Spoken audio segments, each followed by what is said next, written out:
Modi safe అనినే అన్ని సర్వేలు చెప్తున్నటువంటి లెక్క.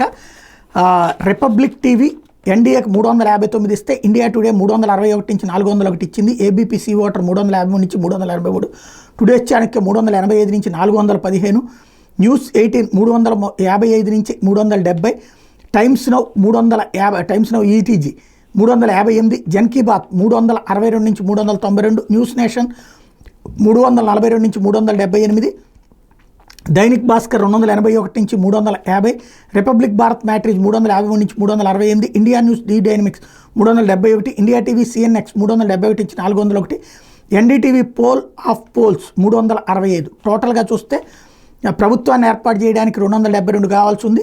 ఎవరిది చూసినా ఖచ్చితంగా అధికారంలోకి వస్తుందనే ఉంది. కాస్త విశ్వసనీయ సర్వేగా పేరుపడ్డటువంటి India Today Axis My India బీజేపీనే సొంతగా 322 నుంచి 340 స్థానాలు గెలుచుకుంటుంది. అలాగే 361 నుంచి 401 సీట్లు ఎన్డీఏ కూటమి గెలుచుకుంటుంది అన్నటువంటిది చెప్పుకొచ్చారు. రాజదీప్ సర్దేశాయ్ లాంటి వాడు యాంటీ మోడీ పర్సన్గా పేరుపడ్డటువంటి వ్యక్తి నడుపుతున్నటువంటి చోట్లనే అలాంటిది ఉంది.